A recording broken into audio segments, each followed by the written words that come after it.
Imagine being, I don't know, 400,000 kilometers away from home. Which is, I mean, that's just a number our brains can't even really process. Right. It's completely abstract. But just picture it for a second. You are moving through the absolute vacuum of depth space. Yeah. And you're only tethered to humanity, like to everything you have ever known, every person you have ever loved, is this invisible beam of light. Just a pinpoint laser carrying your voice back to Earth. Exactly. And then a trillion-ton sphere of rock just slowly glides right into your path. The moon. The moon, and the beam is severed, the data just stops. All the voices from Houston just gone. Gone. You are plunged into this profound, like, physical silence that no human being has experienced in over half a century. It gives me chills just thinking about it. Me too.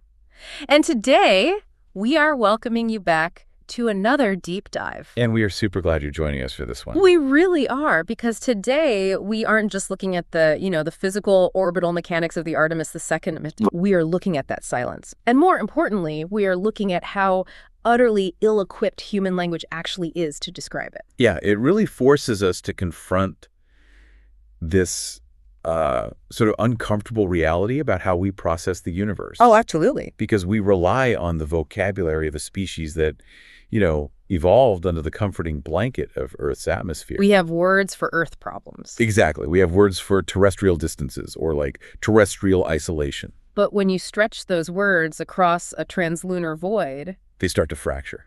I mean, they just become totally inadequate. And that friction between the staggering reality of deep space and the mundane limits of our vocabulary is exactly what we are tearing into today. It's such a fascinating angle. It really is. Yeah. So to do this, we're pulling from a really fantastic stack of sources you provided for us. We've got coverage from The Telegraph, BBC News, and FISs.org. Right, and we are pairing those global headlines with this really cool educational linguistic breakdown you shared. Because the metaphors the media chooses to deploy here are just so revealing. Whether they are calling it a new dawn or casually declaring it a big deal, which we will definitely get into. Oh, yeah, we have a lot to say about that one. We do. Because these phrases actually reveal the underlying technical objectives of the mission.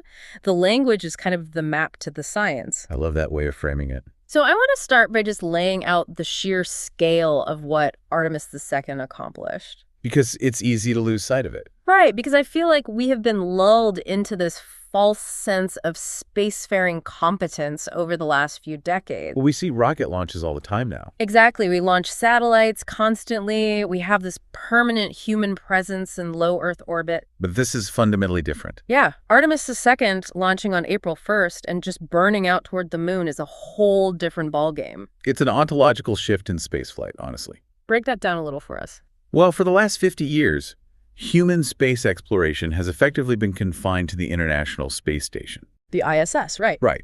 And from a distance perspective, the ISS orbits roughly 400 kilometers above us. Which is, technically space. It is space, yes, but it is deeply tethered to Earth. Yeah. You're just right on the edge of the atmosphere. Right. Artemis II, by contrast, traveled over 400,000 kilometers away. So we are talking about a 1,000-fold increase in distance. 1,000 times further, yeah. I always like to use this analogy because, like we said, the human brain struggles with numbers that large. Oh, completely. If the distance to the ISS is the equivalent of, say, walking from your front door to the end of your driveway. Which feels safe. You can still see your house. Exactly. Yep. You're camping in your own backyard. Artemis II is like leaving your backyard, walking out of your neighborhood, and trekking across an entirely unexplored continent. That is a perfect way to visualize it. And that completely changes the risk profile, the engineering requirements, and frankly, the psychology of the crew. Right, and it brings us to a really critical distinction that kind of defined the entire architecture of this flight. They went to the moon, but they didn't land on it. Exactly.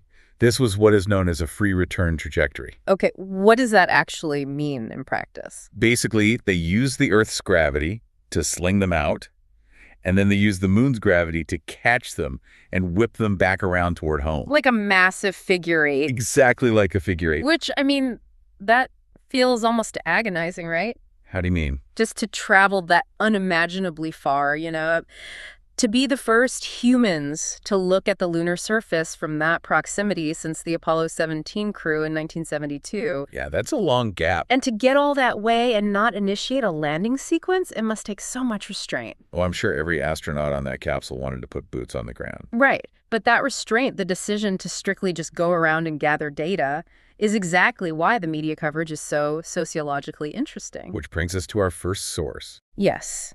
I was looking at the coverage from phys.org, which, is a dedicated science outlet. Right. And their headline was literally 5 reasons why the Artemis II mission is a big deal. The phrasing there is just highly, highly deliberate. And highly frustrating to me. I have to be honest. When I read a big deal, I felt this visceral disconnect. You didn't like it? No, it feels so reductive. Quite reductive. We are talking about a mission that sent humans further into the cosmic dark than our species has ever gone. It broke the all-time distance record. Yes.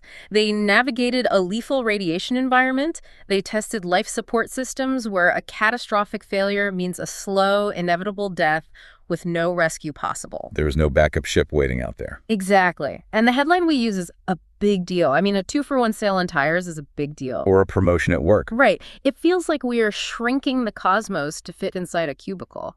Like it's just too casual for a 400,000-kilometer journey. I totally understand that impulse. You want grander rhetoric for a grand achievement. I want some poetry. But I would actually argue that using the phrase a big deal is not reductive at all. I think it's cognitively necessary. Okay, tell me why. Because I'm struggling with it. Well, you are assuming the goal of the headline is poetic accuracy. The actual goal is cognitive anchoring. Cognitive anchoring. Right. Let's think about the linguistic analysis provided alongside these sources. The phrase a big deal sits on this spectrum of everyday human evaluation. Okay. We use the phrase no big deal to dismiss trivial errors. Like if I forget to text someone back. Exactly. Or, like the source points out, if you forget to make a colleague a cup of coffee and you hand them a tea instead. Right. You say, oh, sorry, no big deal. Exactly.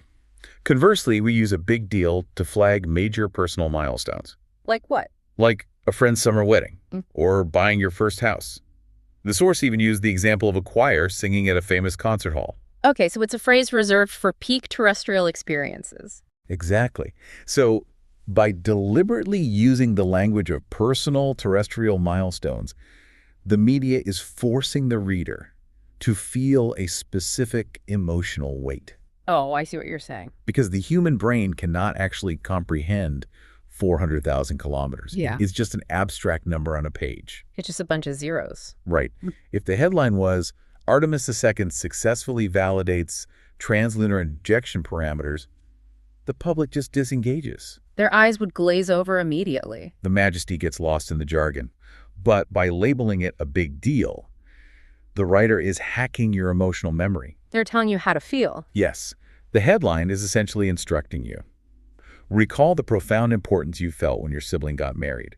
Now map that exact neurological feeling onto this spacecraft. Wow. Okay, when you put it like that, it actually makes a lot of sense. It grounds the infinite in the intimately familiar. Precisely. It translates scale into emotion. I see the mechanics of that, but it still feels like a really stark departure from how we historically talked about space. How do you mean? Well, think about the Apollo era. We didn't call Apollo 11 a big deal. No, we called it a giant leap for mankind. Exactly. The rhetoric of the 1960s and 70s was inherently mythological. It was very grand. It was framed as this evolutionary step for the human species, fueled by, Cold War existentialism. Right, the space race.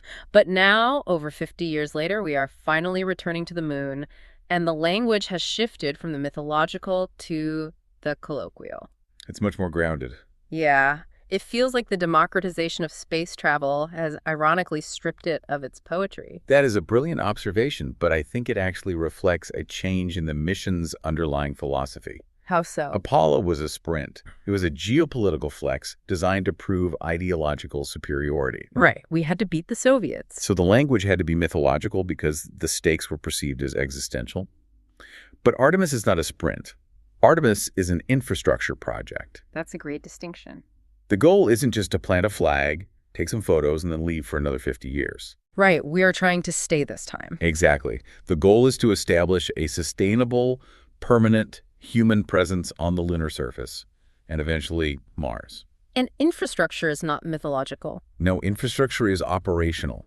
And operational successes are, in our modern lexicon, simply a big deal. That makes perfect sense. We have basically moved from the era of the space race to the era of space logistics. Which is a good thing for longevity. Oh, absolutely. Yeah. But even if the overarching mission is just infrastructural, the physical reality of the journey itself is still incredibly hostile. Oh, it is deeply unforgiving. Which brings us to the most harrowing phase of the Artemis II flight profile. The far side of the moon. Yes. This is the moment where this colloquial, everyday language we've been talking about was just stretched to its absolute breaking point. Because the translunar transit, the trip out there, was relatively smooth. Right, they were communicating with mission control the whole time. Yeah, sending back high-definition video, running systems checks. Right. The umbilical cord of communication was totally intact. They were basically riding out on a beam of data.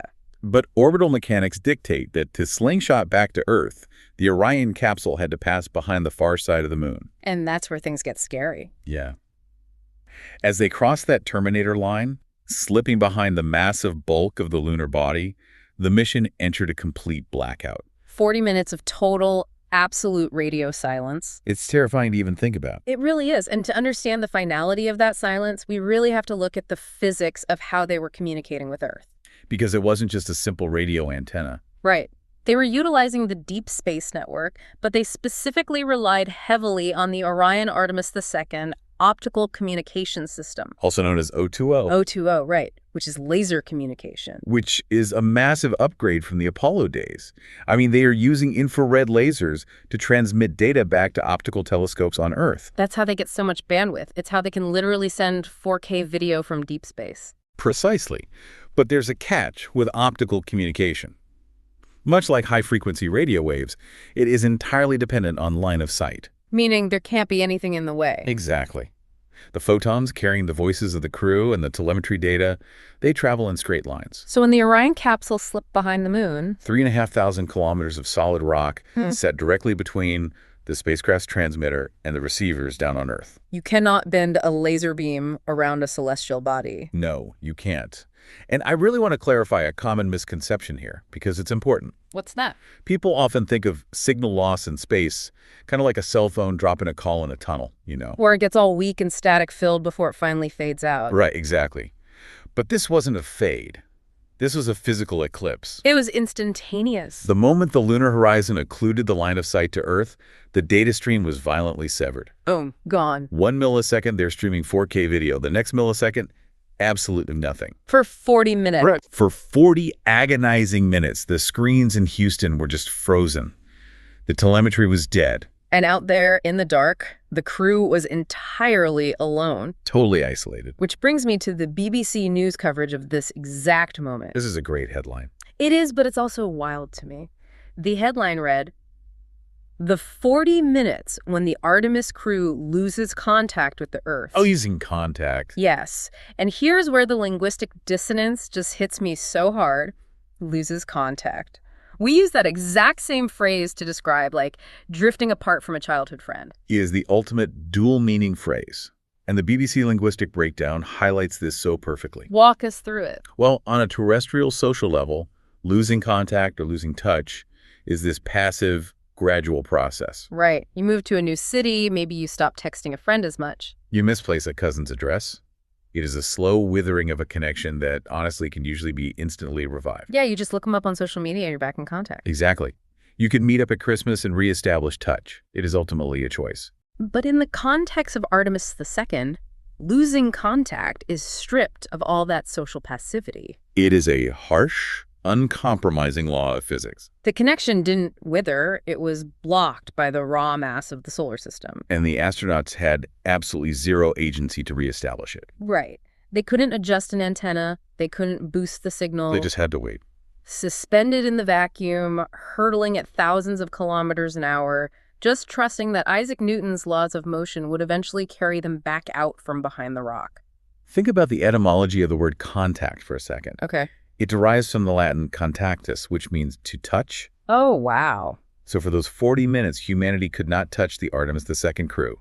They were physically, electromagnetically, and psychologically untouchable. Untouchable, that's a heavy word. And that untouchability really shatters a very specific myth we hold about astronauts. The cowboy myth. Yes, we love to frame astronauts as these rugged, hyper-independent pioneers. Riding off into the unknown. Right, the cowboys of the cosmos. But when the Orion capsule finally emerged from the far side of the moon, and that optical link was finally reestablished. The first thing astronaut Christina Koch said was, "It is so great to hear from Earth again." It is so great to hear from Earth again. It is such a profoundly vulnerable statement. It really is. It completely undercuts the cowboy myth. Because a cowboy doesn't care if the telegraph wire is cut. No, they thrive on the isolation. But an astronaut is not a cowboy. An astronaut is a deep-sea diver, and the optical laser is their oxygen hose. That's a brilliant comparison. Only instead of supplying literal air because, the capsule has its own life support systems, the laser supplies psychological survival. Exactly. Koch's relief reveals that the invisible tether of data and voice communication is this vital, non-negotiable component of human endurance. We need to be heard. We need to be tethered. And it highlights a critical finding of the mission that goes way beyond just the mechanical engineering of the spacecraft. We are actively learning about the psychological carrying capacity of the human mind. Ah, right. Because those 40 minutes of silence, they were a stress test for the crew's mental resilience. Especially when you think about the future goals. Exactly. If we are going to send humans to Mars, a journey where communication delays will stretch into tens of minutes each way. Meaning no real-time conversation is possible at all. None. If we do that, we have to understand how the human psyche handles being completely severed from the collective consciousness of Earth. And the relief in Koch's voice tells us that the isolation is heavy. It is a crushing weight. Which honestly makes the ultimate success of that whole maneuver all the more vital. They endured the blackout. The capsule's autonomous systems functioned perfectly without any oversight from Houston. And they swung back around the Earth-facing side of the moon, slingshotting toward home. Which pivots the entire mission profile from, survival and observation straight to data retrieval and analysis. Right, and we really cannot gloss over what this actually means in practice. Yeah, the sources explicitly state that the primary technical goal of Artemis II is to collect data to prepare humanity for more complex future missions. But collecting data sounds so passive. It does. It sounds like they were just taking photos out the window and writing in a notepad. Yeah, it sounds like a school field trip. But the reality of what Orion is testing on its way back to that splashdown in the Pacific Ocean is incredibly aggressive. It is a relentless gauntlet of system validation. Relentless. Even though they are heading home, the test is not over until they are safely on the deck of the recovery ship. So what are they actually testing on the way down? Well, one of the most critical pieces of data they are bringing back involves the thermal protection system on the Orion capsule. The heat shield. Yes, Well, because returning from the moon is vastly different from returning from the International Space Station. exponentially different, right? Unbelievably different. When a capsule returns from low Earth orbit, like the ISS, it hits the atmosphere at roughly 28,000 kilometers per hour. Okay, which is already incredibly fast. Right. But when Orion returns from a translunar trajectory, it hits the atmosphere at nearly 40,000 kilometers per hour. 40,000. That is Mach 32. Mach 32, that's just absurd. The kinetic energy that needs to be dissipated at that speed is staggering.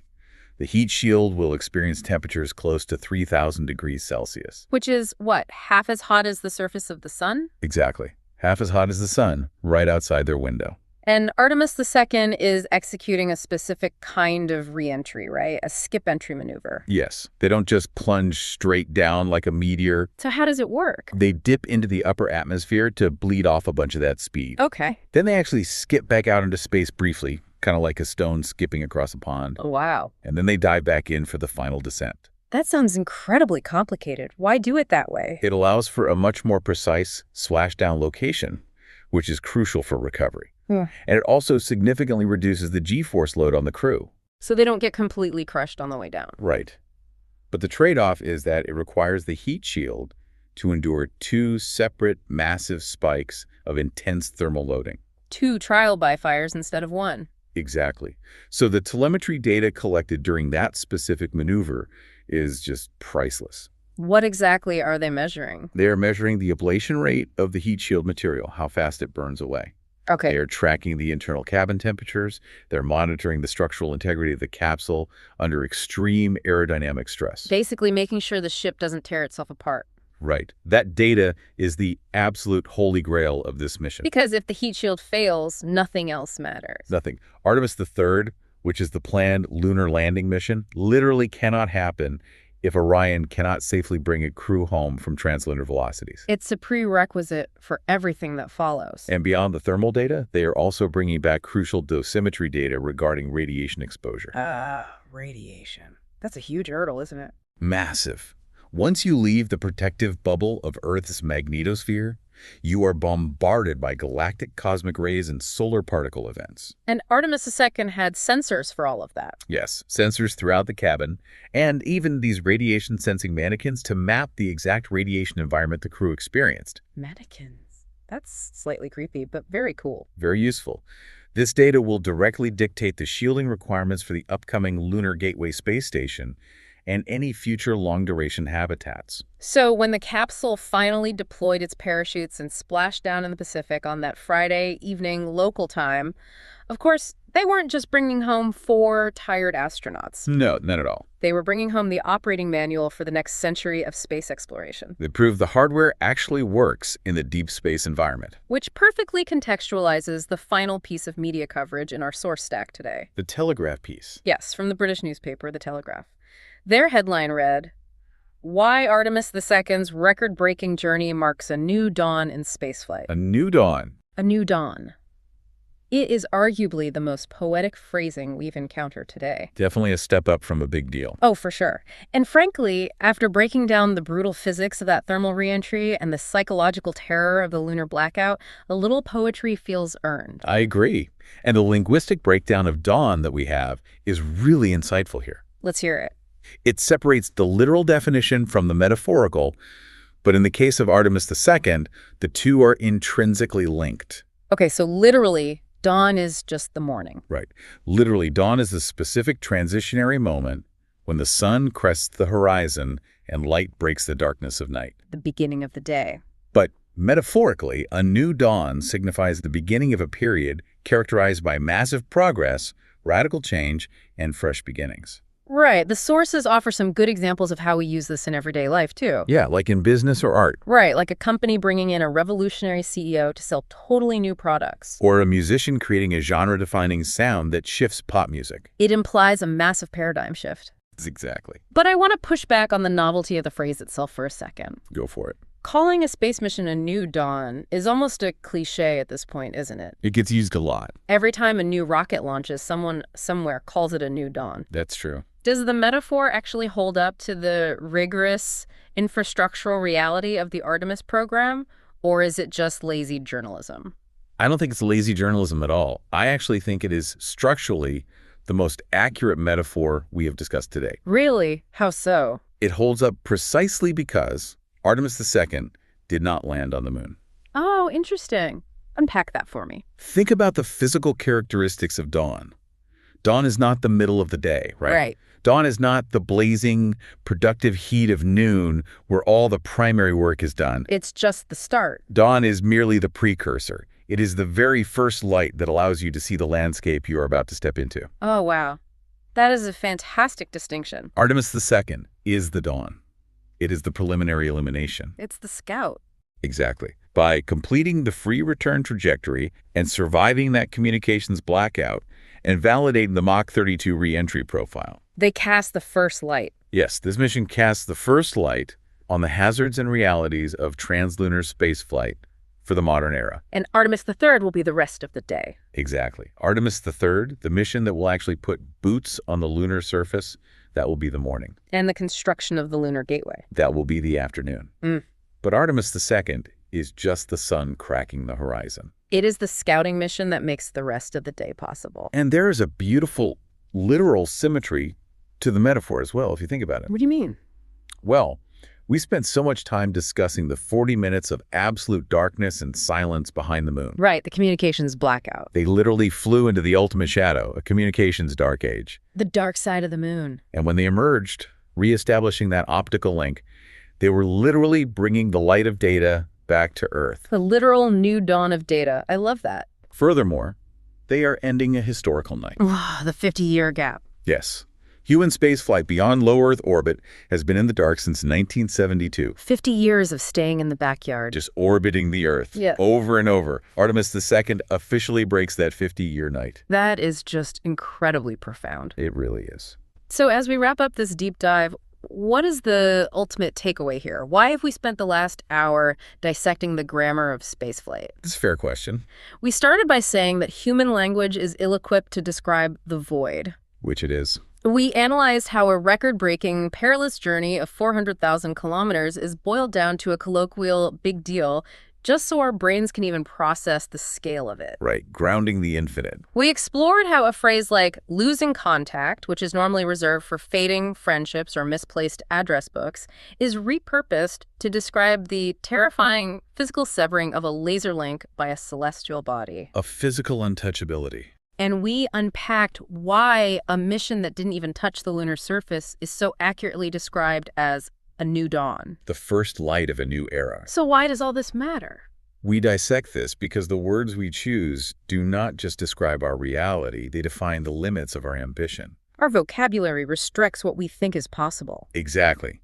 The media's struggle to capture Artemis II using terrestrial vocabulary really highlights the profound transition our species is undergoing right now. We are stepping off the evolutionary porch. Yes, the language of the Earth language, built on concepts of gravity, of daily sunrises, of physical touch and social proximity, it is all being stretched across the vacuum of space. It forces us to realize that the Artemis missions are not just stress testing our thermal heat shields and our optical lasers. No, they are stress testing our culture. They are forcing us to expand our cognitive boundaries to encompass a reality where Earth is just a blue marble in the rearview mirror and the moon is just a waypoint. And as we move further out, the language will simply have to evolve. It has to. The vocabulary of the ISS era was all about orbit and microgravity. Safe, tethered words. But the vocabulary of the Artemis era is about deep space, translunar injection, and new dawns.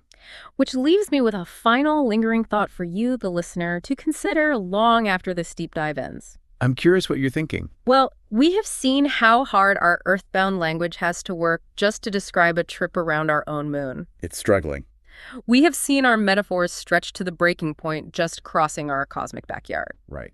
So if Artemis II is truly just the new dawn, the scouting mission for the long days ahead, what happens when we go further? Mars. Exactly. When humans inevitably leave the Earth-Moon system entirely and begin the months-long transit to Mars. That's going to be a whole different paradigm. When the delay in communication isn't just a temporary 40-minute blackout caused by a rock, but a permanent, unbridgeable 20-minute gap each way caused by the sheer, terrifying vastness of the solar system. A literal inability to have a conversation. Exactly. What metaphors will human language even have left to draw upon when concepts like dawn, up, down, and contact lose all their meaning in the deep dark of true space? We will have to invent an entirely new language. A completely new way of speaking. A vocabulary born not of Earth, but of the void. It is a profound challenge, and honestly, it is coming faster than we think. It's already starting. Thank you so much for joining us for this deep dive. Until next time, keep looking up.